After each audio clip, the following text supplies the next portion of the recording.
है guys, welcome to DMTC mechanical education. दोस्तों, जैसा कि हमारी प्लेलिस्ट चल रही है वेल्डिंग सीरीज़ के ऊपर, जिसमें आपका कंप्लीट बेसिक से लेकर एडवांस तक के हमने आपको हर एक तरीके से हर एक टॉपिक के ऊपर डेडिकेटेड वीडियो दिया है। आपको टॉप 25 ऐसे क्वेश्चन जो कि इंटरव्यू परसेप्शन से आपको पता होने ही चाहिए। और यदि आपने हमारे प्रीवियस वीडियोज़ नहीं देखे हैं, डिटेलिंग पे नए हैं चैनल पर, तो पहले उन वीडियोज़ को एक बार ज़रूर देख लीजिए, क्योंकि उनसे रिलेवेंट ही सारे क्वेश्चन पूछे गए हैं A to Z। ठीक, और लिंक सारे के सारे आपको डिस्क्रिप्शन में इस वीडियो के मिल जाएगा। पहला क्वेश्चन है, व्हाट इज द वेल्डिंग। तो welding is a process to joining two similar और dissimilar material after heating with pressure और विदाउट प्रेशर। कहने का मतलब ये है कि वेल्डिंग वह जॉइनिंग प्रोसेस है जिसमें दो सिमिलर या डिसिमिलर वाले मटेरियल्स को आपस में जोड़ा जाता है बाय हीटिंग विथ प्रेशर हो सकता है, या फिर विदाउट प्रेशर भी हम इसे जोड़ सकें। तो इसका ये शॉर्ट वेल्डिंग डेफिनेशन होता है। अब सेकंड क्वेश्चन है, what are the process of welding. तो यहाँ आप देख सकते हैं, ये हम आर्क वेल्डिंग के ऊपर बात कर रहे हैं, क्योंकि मोस्टली जो यहाँ पर वेल्डिंग इस्तेमाल होती है वो है आपका आर्क वेल्डिंग। तो जैसे कि SMAW शिल्डेड मेटल आर्क वेल्डिंग, जिसे स्टिक वेल्डिंग भी कहते हैं। GTAW यानी कि गैस टंगस्टन आर्क वेल्डिंग, जिसे TIG वेल्डिंग भी कहते हैं। GMAW मतलब गैस मेटल आर्क वेल्डिंग, जिसे CO2 वेल्डिंग भी कहते हैं। CO2 इसलिए बोल रहे हैं क्योंकि शिल्डिंग गैस एज हम यहाँ पर CO2 इस्तेमाल करते हैं। इसके बाद में है FCAW flux cored arc welding. Then इसके बाद में SAW सबमर्ज्ड आर्क वेल्डिंग, और EBW electron beam welding. Last है प्लाज्मा आर्क वेल्डिंग। तो इतने टाइप्स की आपके आर्क वेल्डिंग होते हैं। ठीक, और जो मोस्टली हम इस्तेमाल करते हैं वो होती है आपका ये दो, कौन सा, SMAW और GTAW, TIG वेल्डिंग और SMAW वेल्डिंग, ये ज़्यादा इस्तेमाल की जाती हैं। ठीक, इसी के साथ ही थर्ड क्वेश्चन है, difference between the pipe and tube. ये क्वेश्चन तो यूँ समझ लीजिए जन्मजात है, पूछेगा ही पूछेगा जाएगा। 10 में से 9 बार तो ये क्वेश्चन पूछा ही जाता है। जैसे पहला डिफरेंस क्या है, पाइप आपको जो है राउंड शेप में मिलता है, जबकि ट्यूब जो है वो राउंड भी हो सकता है, रेक्टेंगुलर भी हो सकता है और स्क्वायर भी हो सकता है। ठीक, और पाइप का जो ऑलवेज मेजरमेंट किया जाता है वो NPS यानी कि नॉमिनल पाइप साइज विथ इसके शेड्यूल होते हैं, तो उस हिसाब से इसका साइज़ मापा जाता है। जबकि ट्यूब का जो है मेजरमेंट वो उसकी OD से किया जाता है। थर्ड आपको देखने को मिलेगा कि यहाँ पे फ्लूइड को ट्रांसपोर्टेशन करने के लिए हम पाइप का इस्तेमाल करते हैं, जबकि आपका जो ट्रांसपोर्ट द हीट को ट्रांसफ़र करने के लिए हम ट्यूब्स का इस्तेमाल करते हैं। क्लियर। फोर्थ क्वेश्चन है, what is the WPS PQR और WPR। तो WPS को हम क्या बोलते हैं, वेल्डिंग प्रोसीजर स्पेसिफिकेशन। यदि आप वेल्डिंग करने जा रहे हैं तो उससे पहले आपको वेल्डिंग का पूरा प्रोसीजर स्पेसिफिकेशन पहले से पता होता है, तो इसे हम क्या बोलते हैं, WPS। फिर इसके बाद में है PQR यानी कि प्रोसीजर क्वालिफिकेशन रिकॉर्ड, मतलब एक रिकॉर्ड रखा जाता है जो कि ड्यूरिंग द आपका वेल्डिंग क्या प्रोसीजर है, क्वालिफिकेशन देखा जाता है, तो वो कहलाता है PQR। और WPQR का मतलब है वेल्डर प्रोसीजर क्वालिफिकेशन रिकॉर्ड, मतलब कि यहाँ पर जो प्रोसीजर है क्वालिफिकेशन, जैसे कि वेल्डर का क्या क्या क्वालिफिकेशन है, वो सारा रिकॉर्ड जो रखा जाता है उसे हम WPQR कहते हैं। इसके बाद में हमारा फिफ्थ क्वेश्चन है, जिसमें कि डिफरेंस बिटवीन इलेक्ट्रोड और वायर, फिलर वायर में क्या डिफरेंस होता है।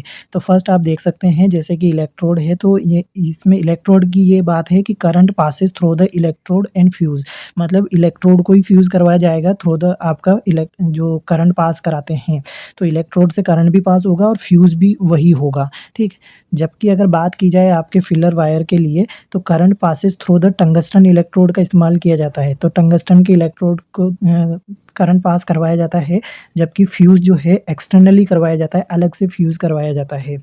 और सेकंड आप डिफरेंस देख सकते हैं, electrode is coated with flux. Flux यानी कि हानिकारक गैसेस जो बाहरी वातावरण में है उससे बचाने के लिए, जस्ट लाइक आपका ऑक्सीडेशन, उसको रोकने के लिए। और यहाँ पे फिलर वायर जो है वो बेयर्ड होता है, मतलब बिल्कुल भी कोई कोटिंग नहीं होती है, और इनर्ट गैस यूज़ की जाती है फॉर द ऑक्सीडेशन, मतलब यहाँ पर आप गैस का इस्तेमाल करते हैं। ठीक है, और यहाँ पर आपका कोटेड इलेक्ट्रोड होता है, उसके ऊपर फ्लक्स होता है। ठीक, how to extinguish the flame after use in gas welding. कहने का मतलब ये है कि गैस वेल्डिंग हो जाने के बाद फ्लेम को कैसे बुझाया जाता है। तो इसके लिए पहले आपको शट ऑफ करना पड़ेगा, बंद करना पड़ेगा एसीटिलीन के वाल्व को, देन उसके बाद में ऑक्सीजन वाल्व को बंद किया जाता है। सेवंथ क्वेश्चन है, what is the storing capacity of oxygen cylinder. Oxygen cylinder की जो भरण क्षमता है वो कितनी होती है, तो 7 मीटर क्यूब जो दे रखा है वॉल्यूम, इतना आप जो है कैपेसिटी होती है इसकी। भरण की। 8th क्वेश्चन है the purpose of cellulosic electrode in arc welding. Arc welding में सेल्यूलोसिक इलेक्ट्रोड का क्या पर्पस होता है? तो इसके कारण जो है ना वेरी इजी हो जाता है रिमूव द डिपॉजिटेड स्लैग, जमे हुए स्लैग को रिमूव करना आसान हो जाता है। Next question what is the full form of PPE. तो इसका फुल फॉर्म होता है पर्सनल प्रोटेक्टिव इक्विपमेंट्स। जो भी आप अपनी सेफ्टी के लिए इस्तेमाल करते हैं वेल्डिंग के लिए, तो वो आपका पीपीई इक्विपमेंट्स होते हैं। ठीक। और 10th क्वेश्चन है what is the oxygen cylinder colour code. इसके लिए आप हमारा ये डेडिकेटेड वीडियो ज़रूर देखें, और जिसमें आपका ऑक्सीजन सिलेंडर का कलर कोड ब्लैक होता है। 11th क्वेश्चन है which is the welding machine design to supply both AC और डीसी। मतलब ये कौन सी वेल्डिंग मशीन है जो डिज़ाइन की गई है एसी और डीसी के लिए, जिसमें आपका वेल्डिंग की जा सकती है फेरस और नॉन फेरस मटेरियल को जोड़ने के लिए ऑल टाइप ऑफ इलेक्ट्रोड का इस्तेमाल करके। ठीक है, तो ये होती है आपकी रेक्टिफायर सेट। इसके लिए आप हमारा ये वीडियो ज़रूर देखें। ठीक। और बात करें आपका which factor determine the current during the welding, तो ये होता है आपका diameter of electrode. Diameter electrode का जो डायमीटर होता है, इसी फैक्टर के आधार पे जो है करंट सप्लाई की जाती है। ठीक। और 13 क्वेश्चन होता है what is the acetylene cylinder colour code. इसके लिए भी सेम वीडियो है। मरून रेड कलर का जो होगा वो सिलेंडर आपके एसिटिलीन के लिए यूज़ किया जाता है। नेक्स्ट क्वेश्चन है जो कि what is the full form of OCB in welding. तो इसका फुल फॉर्म होता है आपका ओपन सर्किट वोल्टेज। ठीक। नेक्स्ट क्वेश्चन है जिसमें प्री हीटिंग क्या होता है। तो प्री हीटिंग जो है ये एक प्रोसेस होता है जिसमें जो इलेक्ट्रोड है इसको हीट किया जाता है और मेटल को भी बिफोर वेल्डिंग हीट किया जाता है, which is the helpful in the preventing cracks और अदर डिफेक्ट से बचाने के लिए ये हेल्पफुल होता है। आप देख सकते हैं 16 है प्री हीटिंग। तो ये क्वेश्चन जो है हमारा रिपीट हो गया है। ये 17th क्वेश्चन पीपीई क्या क्या इस्तेमाल होते हैं। तो welding helmet, gloves, protective jacket और सेफ्टी ग्लासेस। इसके अलावा भी बहुत सारे होते हैं जिसके लिए आप हमारा ये वीडियो ज़रूर देखें। नेक्स्ट आप देख सकते हैं how many types of welding positions होती है। तो ये होती है फ्लैट, हॉरिजॉन्टल, वर्टिकल, ओवरहेड। ठीक। और इसी के साथ ही 19 क्वेश्चन है how many inspect welding quality के लिए कौन कौन से इंस्पेक्शन होते हैं। तो visual inspection, x ray inspection, leak test, ultrasonic test और डाई पेनिट्रेशन टेस्ट।